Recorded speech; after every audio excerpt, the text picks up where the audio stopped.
Siguro yung pag narinig naming putok ng baril, yun na yun, dahilan. Kanina po tinanong ko kayo kung posible ba na may armas or baril si Mayor Espinosa during that time. Ano pong sagot nyo doon? Hindi ko po matansya. Subalit nung sila ho'y lumabas, kayo nakaupo na sa gilid ng perimeter, syempre nakikita nyo na po yung mga CIDG lumalabas. Sa estimate nyo po, ilan po sila na lumabas galing sa building?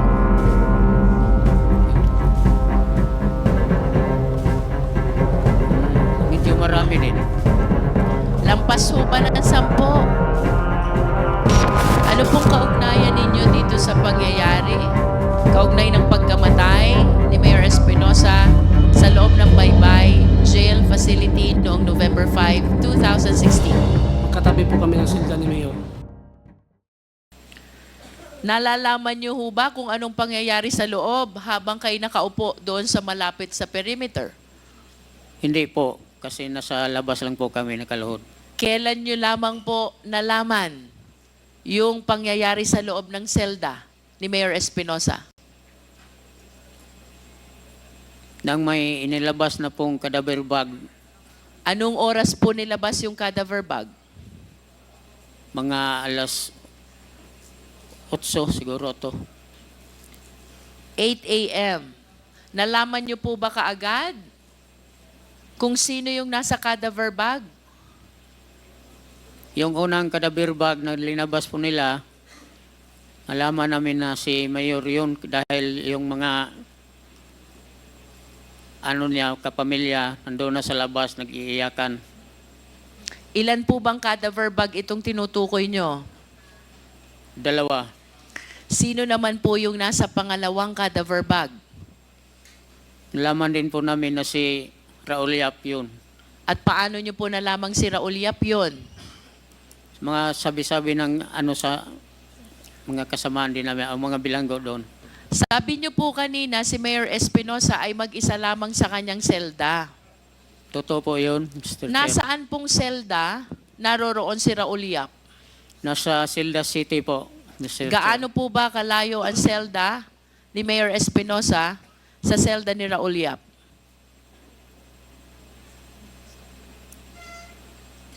Siguro mga 10 meters din po. 10 meters po ang layo. Yes po.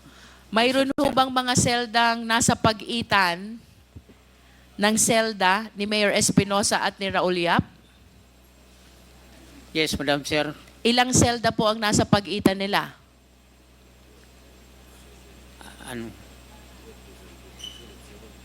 Sunod-sunod yung silda namin. Mga Simula adjacent lang. po sa selda ni Mayor Espinosa hanggang kay Raul Yap, ilan po yung dadaanan na selda? 5. 5. 5 selda ang nasa gitna ng Yes. selda ni Mayor at ni Raul Yap. Yes, Ito ho Mr. Chair. bang 5 selda na nasa gitna nila ay mayroon ding mga laman na preso? Yes, Mr. Chair. Nalalaman niyo po ba kung bakit namatay si Mayor Espinosa sa loob ng kanyang selda? Siguro yung pag narinig naming putok ng baril, yun na yun, yung dahilan. Kanina po tinanong ko kayo kung posible ba na may armas or baril si Mayor Espinosa during that time. Ano pong sagot nyo doon? Imposible po yun. Imposible. Bakit nyo po nasabing imposible?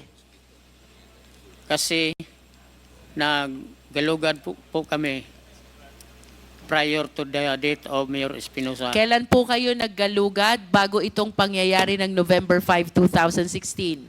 Yung October 30 po, October 2000. 30. 2016. Ibig sabihin, may pagitan hong 5 araw, but nevertheless, sigurado kayo na walang armas si Mayor Espinosa during that time. Yes, Madam Chair. Sa inyo pong estimate, mga ilang pulis ho ba yung pumasok sa building? Hindi ko po Sabi niyo po kanina, 3 patrol car. hindi ko Lampas po ho ba ito ng 10? pakiramdam ko lang po marami sila. Pero hindi ko po nakita dahil naka-face the wall po ako. Around 10. Posible ho ba?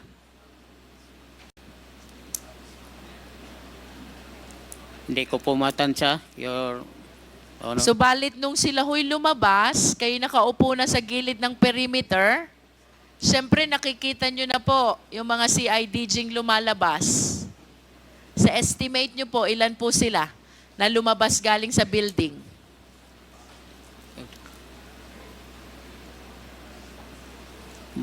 Medyo marami din.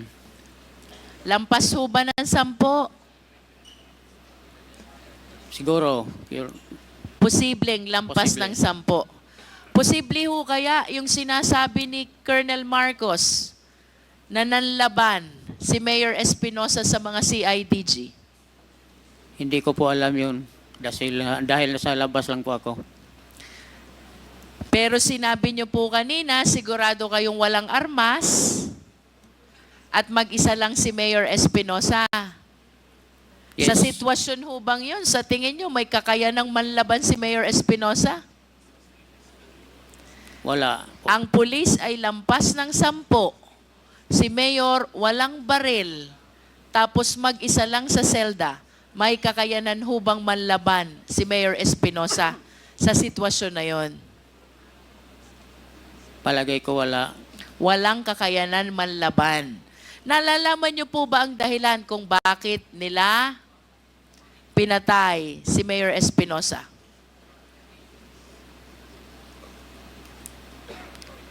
Hindi po. Puntahan po natin si Raul Yap.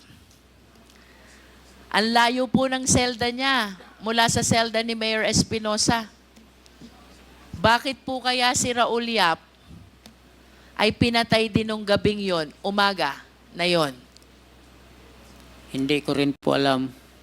Nalalaman niyo po ba kung si Raul Yap ay armado nung umagang iyon? Hindi po. Paano po kayo nakasigurado na hindi siya armado? Ang dahil po dun sa galugad na ginawa namin po. Dahil sa galugad na ginawa ninyo. May kasama ho ba sa selda si Raul Yap? Meron po. Ilan po ba silang magkasama dun sa selda? May kasama po siyang 5. 5. Mga inmates. Naaalala niyo pa po ba ang pangalan nitong 5 ito? Hindi na po. Bakit po si Mayor Espinosa ay mag-isa? Tapos si Raul Yap may kasamang 5? Ano pong dahilan? Hindi ko na rin po alam. Sa opisina lang po siguro yun. Kung may kasama po si Raul Yap na 5, bagaman siya hindi armado, posible ho kaya na si Raul Yap tinulungan nung 5 at nanlaban dun sa mga CIDG? Hindi po namin alam. Kasi nasa Tinanong niyo labas. po ba yung mga kasama niya sa selda?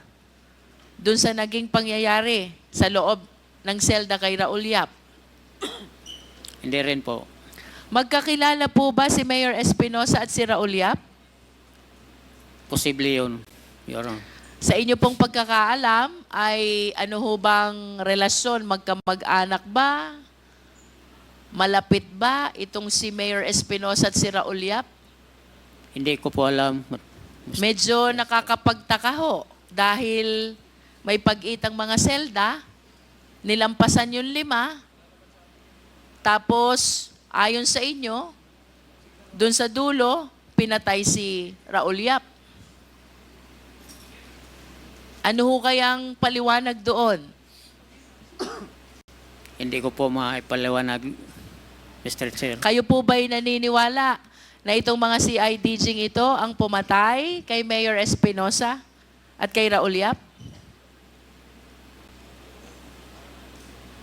Naniniwala po ba kayo? Eh wala naman pong ibang pumasok doon. Hindi ko po alam. Mr. Chair. Hindi nyo po masabi. Hindi ko po masabi. Bakit po? Posible ho bang may ibang nakapasok doon?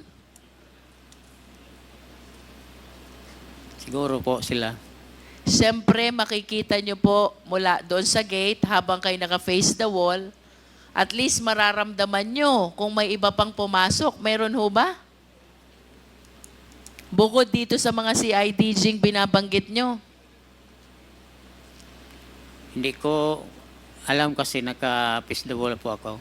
Dahil naka-face the wall kayo. Pero sa pagkakaalam nyo po, ito lamang mga CIDG na to ang pumasok doon sa building at umakyat doon sa detention area.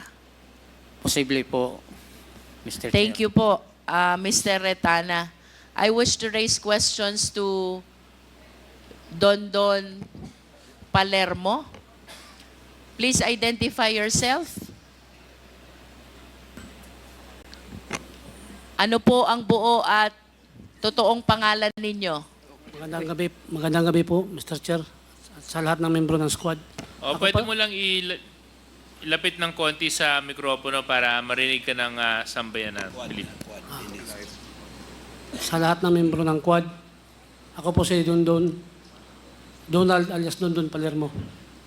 Ano pong kaugnayan ninyo dito sa pangyayari?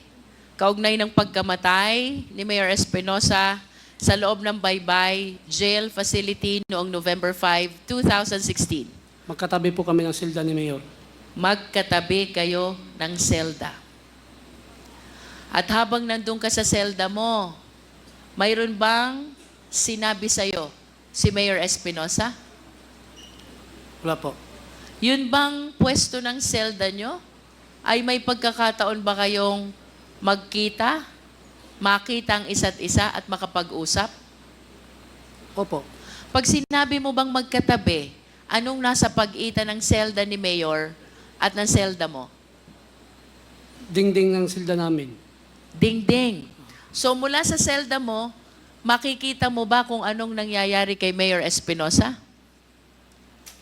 Kung sa loob, hindi ko makikita. Pero dito sa labas, bago papasok siya sa loob, makikita ko lahat.